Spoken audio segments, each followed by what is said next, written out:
lalo na si terorista.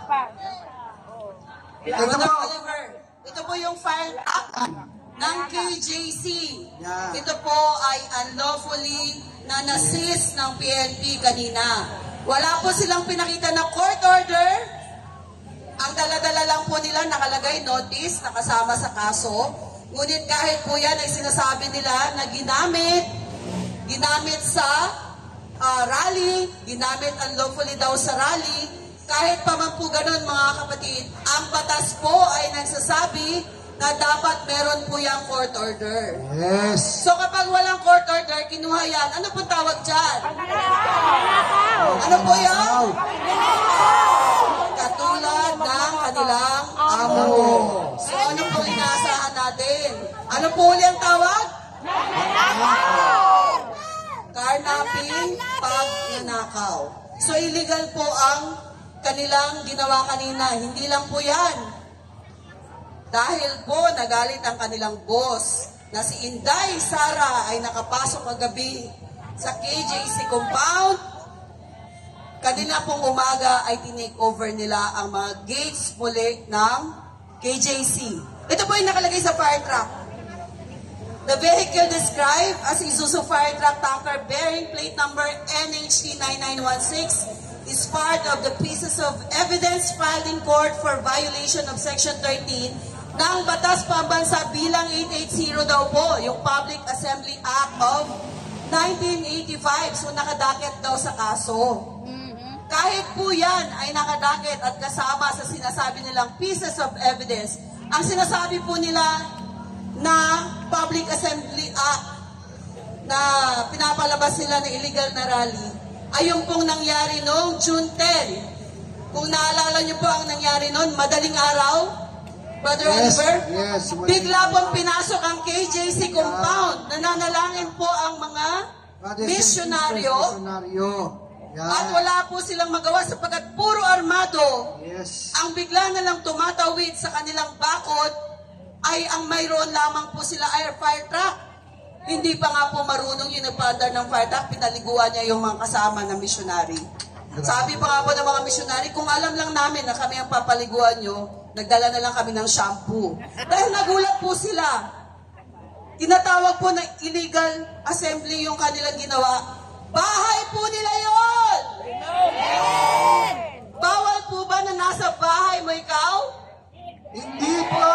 Bawal po ba yon? At maaari po ba ang ginawa na ito na kinuha po diretso ang fire truck na walang court order? Mali. Tama po ba yon? Carnapping. Yan po ay carnapping. So ito po, may batas pa ba sa bansa natin? Wala na. Kanino po tayo magsusumbong? Sila ang batas.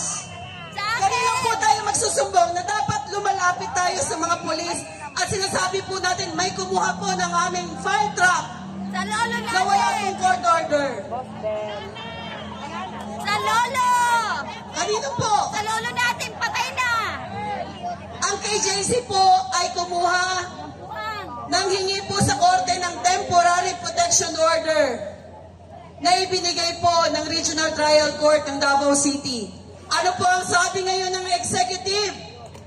Ididemanda nila yung judge na nagbigay ng TPO. Grabe! So kanino po tayo magsusumbong? Kanino po lalapit ang taong bayan na natapakan ng karapatan? Kay Lord! Kay Lord. Yes. Kung maging ang judge na nagpoprotekta, nagbigay po siya ng TPO sapagkat ang humingi po ng proteksyon sa kanilang karapatan ay ang mga misyonary ng KJC. Hindi po sinabi ng judge na ipatigil ang warrant of arrest. Wala pong pinakialaman ang judge patungkol sa warrant of arrest. Ang sabi po ng executive, wala siyang pakialam dahil nasa Pasig City daw ang kaso. Si Pastor Apollo po ba ang humingi ng TPO? Hindi. Ang 1,000 misyonaryo, ang KJC as a juridical entity humingi ng proteksyon sa kanilang karapatang pangtao. At saan po nangyayari ang krimen?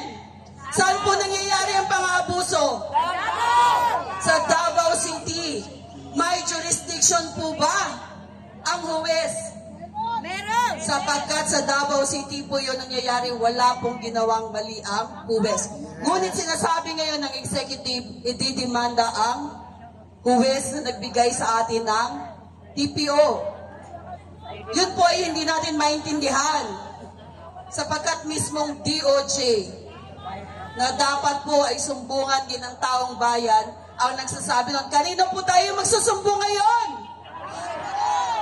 Doon po tayo magsusumbong. Kay Lord. Sa langit po tayo magsusumbong. Yes. Sapagkat sobra na po ang kanilang pang-aabuso. Di ba, Brother Oliver? Yes. Kaya kailangan natin ng hustisya! Justicia. Hustisya! Hustisya! Hustisya! Ito po. Justicia. Ito po ay abogado na associate ni Attorney Torion. Pati po siya, dahil ina-exert niya ang ating karapatan, ay gusto po siyang hulihin ng mga pulis. Kundi po siya nagsisigaw kanina na ako ay abogado, ay kasama po siya sa mga pinasasan. Dahil lang sinisigaw po ni Tori kaninang umaga, i-take over ang gate, ang lahat ng mga susuway, hulihin, dakpin. So meron po kanina na young people na isa na hindi po namin alam kung saan dinala ng presinto. Tama po ba yun?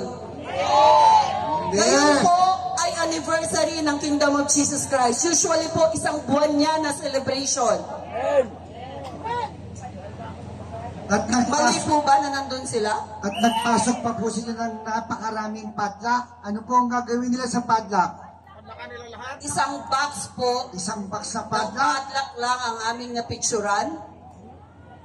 Kung may papakita po sa ating screen, ang malalaking padlock na ipinasok ng kapulisan sa KJC compound. Ano po ang plano sa mga padlock na napakarami? Ipapadlock niyo po ba ang pamamahay ng mga naroroon? Ipapadlock niyo po ba ang lahat ng facilities ng simbahan?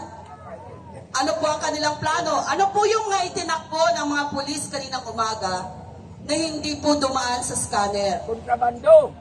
Ano po yun? Kamando. Illegal. Nasa ano po ngayon ang ating karapatan dito sa Pilipinas? Kung nakita niyo po, may chilling effect na sa judiciary. Yes. Hindi po ba ang ating bansa ay under siege? Lahat na nagsasalita? Yes. Lahat po ng gumagawa ng tama para sa kanila ay may kalalagyan. Ito lamang po ang ating pamamaraan dito sa liwasang Bonifacio para i-air ang ating mga grievances. Ang katotohanan. So ngayon po, gusto namin ipakita muli sa inyo ano ang mangyayari sa mundo, Brother Oliver, sa ating bansa kung bangag ang Pangulo. Kilala niyo ba yung nagdala ng giyera sa buong mundo noong panahon ng World War II? Siya po ay si Hitler. Ano po ba si Hitler? Bangag. Ano po ba yung presidente natin? Kaya nga Panoorin po, po natin ulit ito. panoorin niyo po para malaman po natin at maliwanagan po tayo. At paghandaan po natin. Dahil pag hindi po tayo kumilos, giyera ang mangyayari. Wala pong audio.